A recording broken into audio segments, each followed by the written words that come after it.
ఉన్నారు. కానీ ఈ సోషల్ మీడియాలో పోస్టులు పెట్టే వేరే వాళ్ళు ఉన్నారు సరే, వాళ్ళు మాత్రం అంటే ఇన్ని వేల మంది కంట్రోల్లో ఉన్నారు. అవతల వాళ్ళు కొంతమంది మాత్రం రెచ్చగొట్టే విధంగా మత కల్లోలాలు సృష్టించే విధంగా ఇంత సెన్సిటివ్ ఇష్యూని చాలా చులకం చేసి మాట్లాడుతున్నారు. అది నిజంగా బాధాకరం. అది వ్యక్తిగతంగా కూడా బాధపడుతుంది. వాళ్ళ వైఫ్ని దూషించడం కూడా తప్పు కదా సార్. అలాగా బాధలో ఉన్నారు సార్, వాళ్ళు అలా అనకూడదు కదా. యా, ఇక్కడ ఒకసారి దుర్మార్గంగా అవునండి, ఒక్కొక్కసారి మనం మర్చిపోయి మీరు అన్నదట్టే కానీ ఆవిడ మాట్లాడినప్పుడు కూడా ఎక్కడా కించపరిచేటట్టు కానీ పలానా వాళ్ళని తప్పు పట్టే విధంగా కానీ ఎక్కడా లేదండి. మాకు న్యాయం కావాలని ఒక మాట అడిగారు. ఆయన ఆశయాలను ముందుకు క్షమిస్తున్నాం అన్నారు. ఇంకా అంతకన్నా అద్భుతం ఏముంటుందండి అసలు. ఆవిడ వ్యక్తిత్వానికి జోహార్. అంత అద్భుతమైన వ్యక్తిత్వం ఉంది ఆవిడ దగ్గర. ఇందాక ఒకసారి మనం ఎవరైతే పాస్టర్ ప్రవీణ్ పగడాల గారి కజిన్ సిస్టర్ అంటండి శ్రీదేవి గారు, ఆవిడ బిగ్ టీవీతో మాట్లాడారు. మాట్లాడినప్పుడు ఎవరు చంపుంటారు, ఎవరు ఈ పాపానికి ఒడిగట్టుకుంటారు, ఎవరు శత్రువులు ఉన్నారన్న క్వశ్చన్ అడిగినప్పుడు ఆవిడ కొన్ని ఒక ఆసక్తికరమైన కామెంట్ చేశారండి. అది వేరే మతాలను ఉద్దేశించి చేయలే ఆవిడ. కొన్ని ఇంటర్నల్గానే అంతర్గతంగానే, అంటే మాకు ఆ వీడియో విన్న తర్వాత బయట విన్న తర్వాత కొన్ని అంతర్గతంగానే ఏమన్నా గొడవలు ఉన్నాయి అన్నట్టుగా కొన్ని అనుమానాలు రైజ్ చేశారు ఆవిడ. మీకు ఒకసారి మా వాళ్ళు ప్లే చేస్తారు, మీకు ఆ వీడియో కూడా ప్లే చేస్తాను. అందులో ఆవిడ ఒక కయ్యూన్ హెబేల్ అనే ఏదో స్టోరీ ఒకటి చెప్పారండి.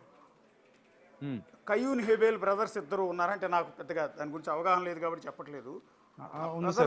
జీసస్ కి ఫస్ట్ స్టోరీ అంటండి, ఆది కాండంలో ఉంటుంది సార్. అది అందులో కయ్యూన్ అనే ఆయన హేబేల్ ని చంపేస్తాడు సార్, సొంత తమ్ముడిని చంపేస్తాడండి. ఎందుకంటే దేవుడికి అసూయతో చంపేస్తాడు, అసూయతో అర్పించాడు. నాకన్నా గొప్పగా దేవుడికి జీసస్కి ఏదో చేశాడు అన్న అసూయతో చంపేశాడని సంథింగ్. అలా అసూయతోనే ప్రవీణ్ పగడాల గారిని కూడా అసూయతోనే చంపారు. అయినా కూడా మేము క్షమిస్తాం, ఏమీ చేయలేము. కానీ దేవుడు అనేవాడు ఉన్నాడు, ఆయన చూస్తున్నాడు. అంటే ఆవిడ ఎవరైనా ఒక వర్గం వారు చంపారని ఏమైనా పేరు చెప్పారండి? పేర్లు అనేది రైజ్ చేయలేదండి.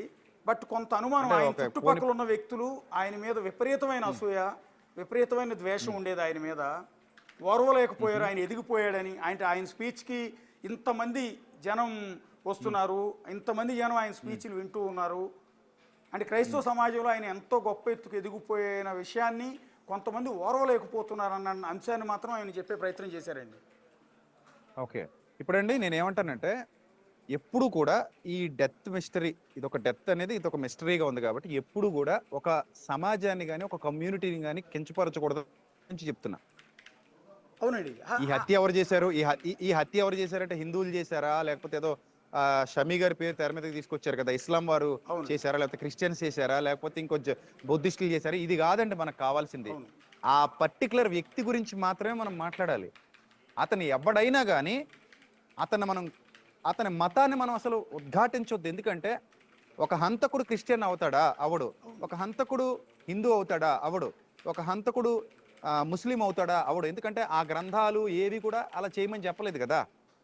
ఓకే, ఒకసారి పిసిఆర్ ఒకసారి ఆ బయట ఒకసారి తెప్పించండి, ప్లే చేయండి. బ్రదర్ విజయప్రసాద్ గారు వింటారు. అంటే దాని భావం మాకు అర్థం కాలేదు యాక్చువల్లీ, విజయప్రసాద్ గారు దాని భావం అర్థం కాలేదు. అందుకని మీకు వినిపించి మీ త్రూ ఒక క్లారిటీ. అంటే వాళ్ళు బాగా ఇంట్లో మనిషి అండి మాట్లాడిన వాళ్ళు?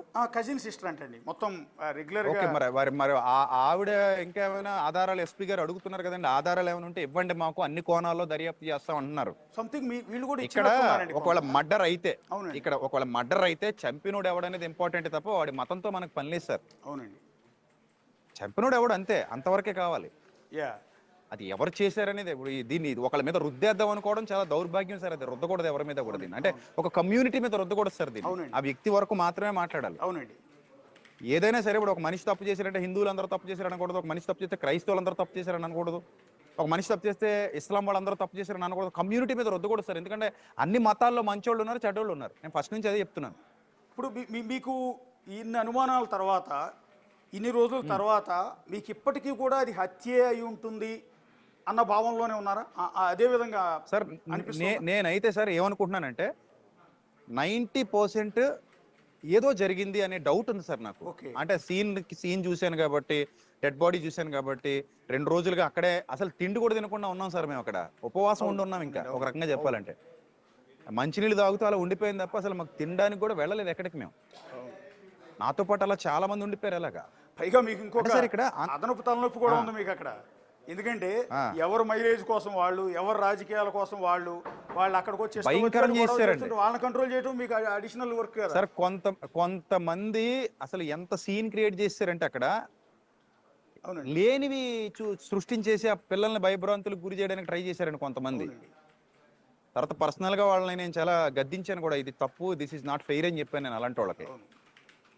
అలా కూడా ఉన్నారు కొంతమంది, వచ్చారు మైలేజ్ చూపించుకుందామని, లేదా వాళ్ళు ఏదో గొప్ప అయిపోదామని, ఇలా రకరకాల రాజకీయంగా కూడా దాన్ని ఏదో తిప్పేద్దామని చూసిన వాళ్ళు కూడా ఉన్నారు.